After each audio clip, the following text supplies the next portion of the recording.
The call came on a Tuesday in early November, just as the first real snow of the season was settling over the fields outside my window. My daughter was on the line, and her voice had that particular warmth she only used when she wanted something. "Dad," she said, "we were thinking Christmas at the farm this year, the whole family, like the old days." I told her that sounded fine. I told her I'd get the guest rooms ready. I should have listened to the silence underneath her words. "My name is Dale Norwood. I'm 67 years old. I live on 240 acres in Vermont that I'm not selling. I built most of this house with my own hands. The frame, the porch, the kitchen cabinets Beverly picked out from a catalog in 1989 and said she wanted exactly like that. No substitutions. I've been here 32 years. I poured everything I had into this place. Beverly died of ovarian cancer 8 years ago, 2 weeks before the first snow of that year. She was 55. She never got to see the grandkids learn to walk. After she passed, I kept the farm smaller. The apple orchard on the east side, some hay for the neighbor down the road. I wasn't interested in selling. This land was hers too. Letting it go felt like losing her twice. My daughter Diane seemed to understand that. Or I thought she did. She called every Sunday, drove up from Burlington on long weekends, helped me put up preserves in September. She'd stand in the kitchen and do exactly what Beverly used to do, and I was grateful for it in a way I probably never told her enough. My son Scott was different. He lived down in Boston, busy with his engineering work. We'd had some small friction over the years. Nothing serious, but enough that I trusted Diane more without really thinking about it. That's the thing about blind spots. You don't know they're there until something forces you to look. Diane married Gary Pelham about 10 years back. He worked in investments, always had a new project, always sounded like he was one deal away from something big. I never warmed to him the way you hope to warm to a son-in-law. He had a way of looking at the property when he visited that I noticed but didn't act on.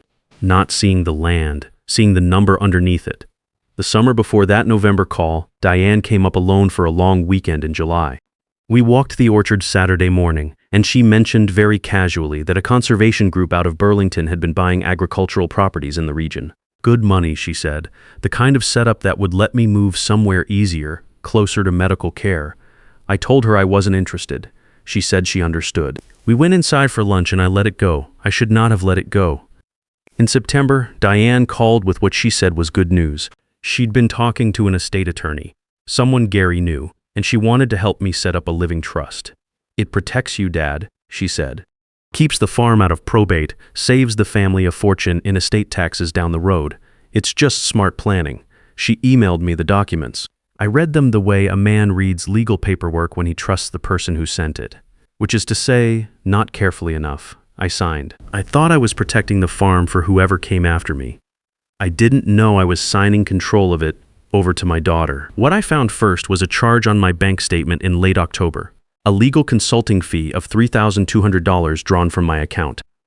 I had not authorized any payment. I had not signed any billing agreement with any firm. I called the number on the statement. It went to a voicemail. I left a message. Nobody called back. I sat with that for a day. Then I started looking at other things. Diane had been bringing me my blood pressure medication for about 4 months. It started in the summer. She said she'd found a pharmacy that filled the same prescription at a better price and wanted to help me save money. I thought that was kind of her. I didn't think beyond that. After I found the bank charge, I looked at the pill bottle she'd brought in October. The coating on the tablets looked slightly different. Not dramatically, just slightly off. I told myself it was a different manufacturer. That these things happen sometimes. I set the bottle aside and kept taking from my original supply instead. 2 mornings later, I woke up dizzy and nauseated in a way I hadn't been in years. I hadn't touched the new bottle. I sat on the edge of the bed and waited for the room to stop moving. Then I called Howard Birch, the pharmacist in town I'd used for 20 years, described what I was seeing in the bottle. He told me to bring it in. I did. 3 days later, Howard called me back. He said I needed to hear this carefully. The pills had been partially substituted. A portion of the medication had been replaced with a compound that, taken consistently over time, would cause significant cardiac problems in someone with existing blood pressure conditions. Not fast, gradually, the kind of thing that looks like a man getting older and his body getting tired. I sat in my truck in Howard's parking lot for a long time after that call. Just sat there looking at the windshield. That same week, Scott called me from Boston. He sounded like he wasn't sure whether he should be calling at all. He said he'd run into Gary at a family gathering in the fall, and Gary had said something offhand about timing on a property deal in Vermont. Scott hadn't thought much of it at the time. Then a few weeks later, he'd borrowed Gary's laptop at their house to print something, and he'd seen an email subject line on the screen before he closed it. He hadn't read the whole thing, but the subject line said something about a projected timeline after a property transfer was complete. Scott said he didn't know what it meant exactly, but something felt wrong, and he thought he should tell me. I thanked him. I kept my voice even. After I hung up, I sat in the kitchen where Beverly used to stand in the doorway and breathe in the smell of the wood smoke in December. I thought about what my daughter had been building while I was on the other end of the phone asking how her week was going. I'm not going to tell you I was calm about it. I sat in that kitchen for 2 days and felt something I don't have a good word for. It wasn't rage. It was more like grief, but not the kind you feel when someone dies. The kind you feel when someone you loved is still alive, and you realize they've been looking at you like a problem to solve for longer than you want to count. Diane had called me every Sunday for 8 years. She'd sat in this kitchen and rolled out pie crust using Beverly's rolling pin.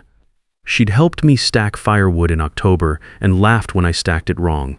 And somewhere in between all of that, she and Gary had been working out a timeline for how long it would take for a 67-year-old man with blood pressure problems to stop being in the way. I thought about her as a little girl, running down the orchard rows while Beverly called after her to slow down, sitting on the porch steps with a jar of lemonade, telling me about something that happened at school, talking the way kids talk when they think their parents have all the answers. I thought about the person she was then and the person she'd become, and I couldn't find the exact moment when one turned into the other. Maybe there wasn't one moment. Maybe it happened the way things erode, slowly, and then you look up and the shape of it is different and you don't know when it changed. That didn't make it easier to sit with. On a Thursday evening, 10 days before Christmas, I called Scott and told him everything. He listened without interrupting. When I finished, he was quiet for a moment. Then he said, "What do you need me to do?" That was the first time in a long time I remembered why I'd always liked my son. Scott had a contact, Secht Nadine Osgood, a state trooper out of the Montpelier barracks, someone he'd known since college. She drove up the following Monday evening and sat at my kitchen table and listened to everything I said without making me feel like I was overreacting or losing my grip. She asked careful questions about Gary's business situation, about the living trust documents, about the $3,200 charge. She took the pill bottle with her when she left. She said she wanted to do some checking before we decided how to proceed. She asked me to go ahead with Christmas as planned, behave normally, call her immediately if anything changed. Before she left, I asked her if she thought I was safe in the meantime. She paused, just briefly, and then said she was going to make sure of it. That pause told me what I needed to know. The next morning I drove to Burlington and met with an estate attorney named Iris Talbot. She'd handled Beverly's will years ago and I trusted her. I brought the living trust documents Diane had sent me. Iris went through them line by line, and she explained what I had actually signed. The trust had been structured so that Diane, as trustee, would gain effective management authority over the property under conditions far broader than a standard trust allows. The language was specific. If I was ever deemed unable to manage my own financial affairs, either through medical incapacity or through a triggering clause buried in Section 4 that I would never have found on my own, full control transferred to Diane immediately. No court approval required, no independent review. Just Diane, with legal authority over 240 acres worth approximately $1.2 million, and Gary standing right behind her with $185,000 in outstanding investment debt and no other way out. Iris started the revocation process that afternoon. By the end of the week, the living trust was gone. I had a new will, clean and straightforward, filed with her office and with the county. Diane didn't know any of it had happened. I want to be clear about something. I did not go looking for a way to punish my daughter.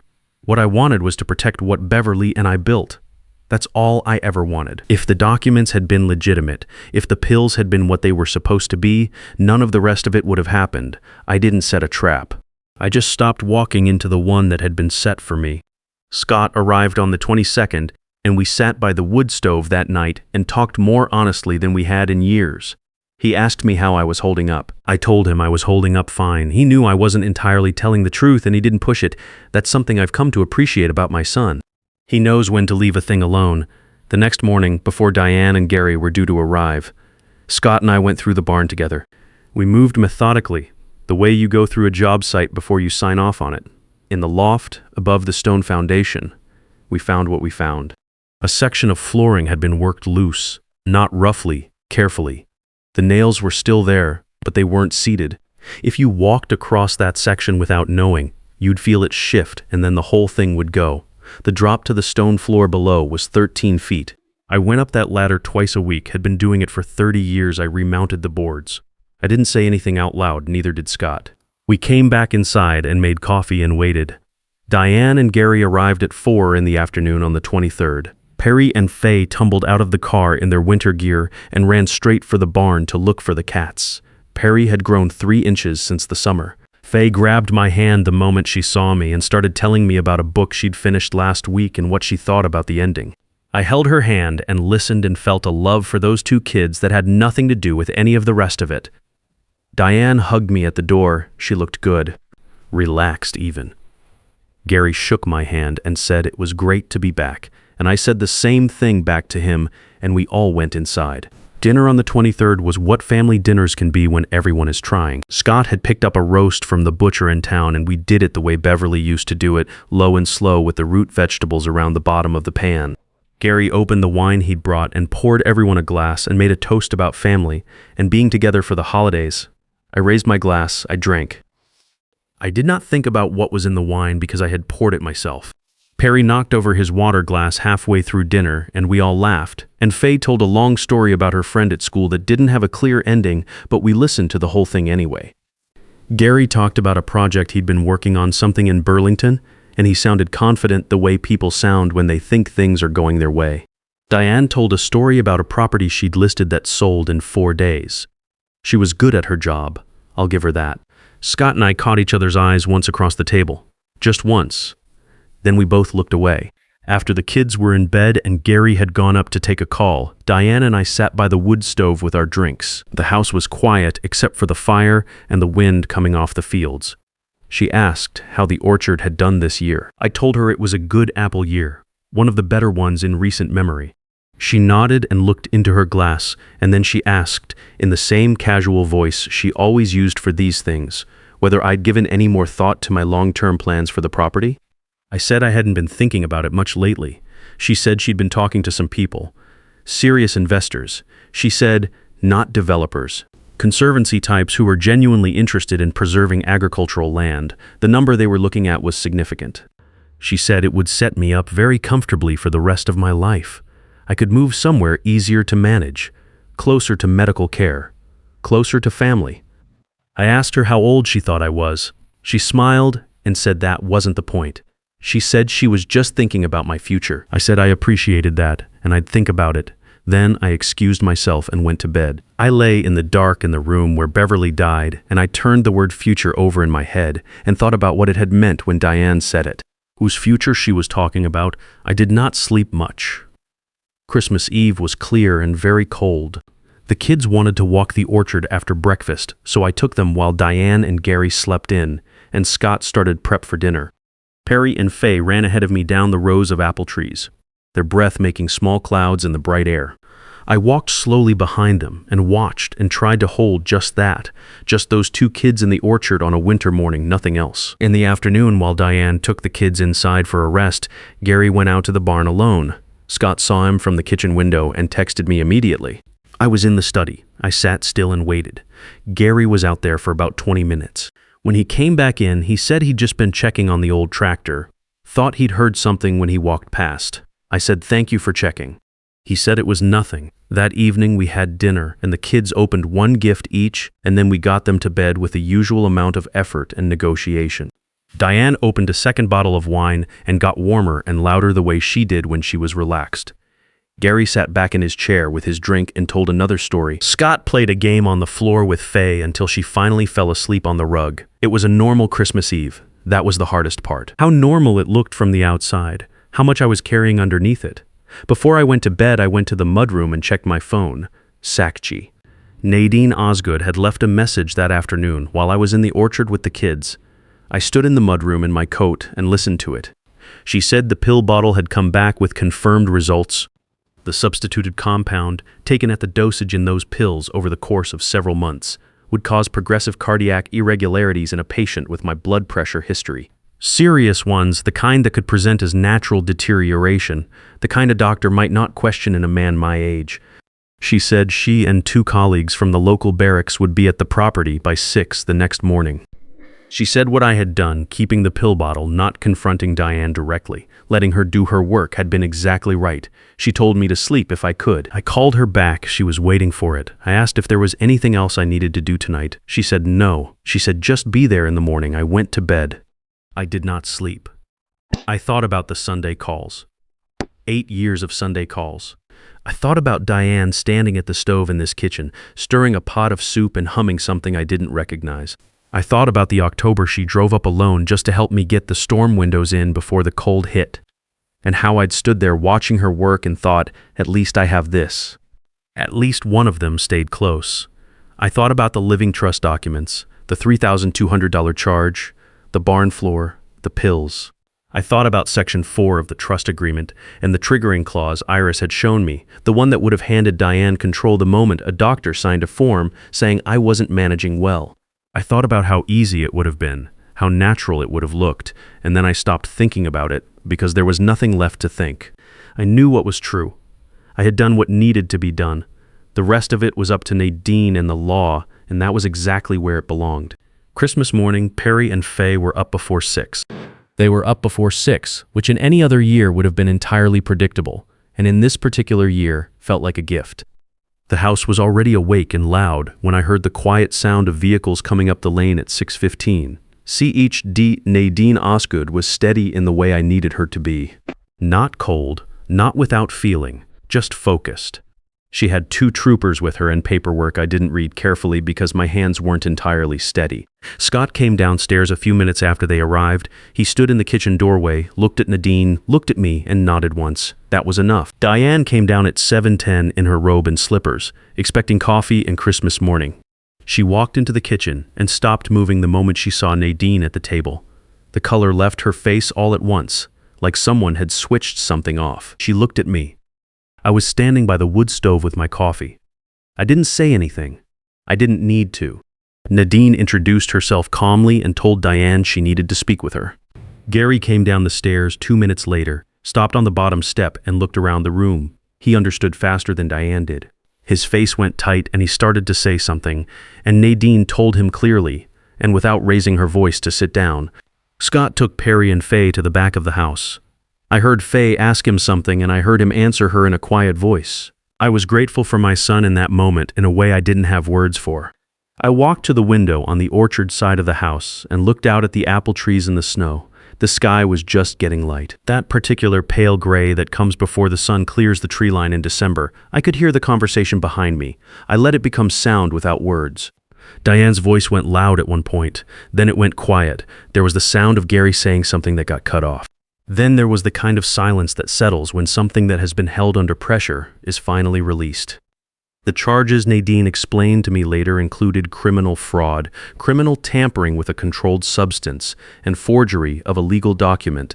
The parallel investigation had pulled emails from Gary's computer with specific language about a sale timeline and a phrase about waiting for the natural course of events that I have not let myself read in full.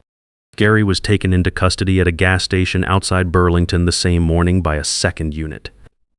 He hadn't made it 10 miles down the road. Diane left with the troopers. Gary was already gone. Perry and Faye spent the rest of Christmas morning with me and Scott.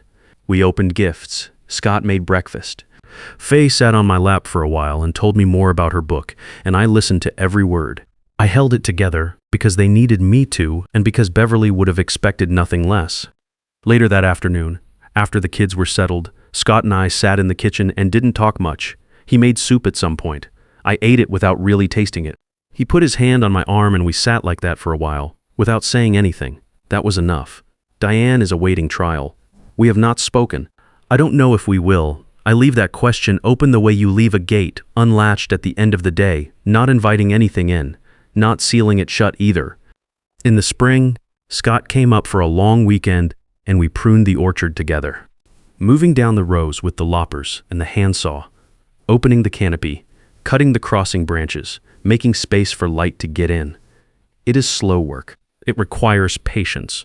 It requires being willing to cut something that looks fine on the outside, but is taking from everything around it. Perry and Faye came to stay 2 weeks in July.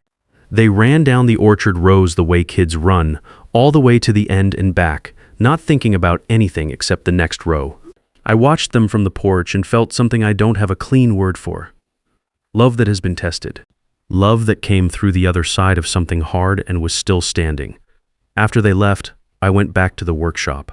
I had a piece of white oak I'd been meaning to get to for 2 years. A small bookcase Beverly had asked me to build back when she was still around to ask for things. I never got to it while she was here. I got to it now. I worked the wood the way I've always worked it, slowly and without rushing, paying attention to what the grain was telling me. It took me 3 weekends. When I finished, I put it in the front room next to the window where Beverly used to sit. I'm Dale Norwood. I'm 67 years old. I live on 40 acres in Vermont that I am not selling. I have an orchard that blooms every May and a son who answers the phone and grandchildren who call me grandpa and run like they have somewhere important to be. That is enough. That is more than enough. The apple trees came back in the spring the same as always. First, blossoms opened the second week of May, right on schedule, white and small, entirely indifferent to everything that had happened under them. I walked the rows that morning and thought about Beverly, who loved those trees, and about how a tree does not grieve a winter. It just waits. Then it blooms. Then it gets back to the work. I'm trying to learn something from that. If you are watching this and something I said landed close to home, a document that didn't feel right, a family member asking questions about your property, a kindness that has a different shape underneath, please do not brush it off. You are allowed to look closer. You are allowed to ask hard questions about your own name on your own paperwork. Get an independent attorney, not someone a family member recommended. Someone you found yourself. Document what concerns you. Tell someone outside the situation. And understand that protecting what you built is not a failure of love. Sometimes it is the most responsible thing you can do for the people who actually deserve to inherit it. You spent a lifetime building something. Make sure the right people are the ones who keep it.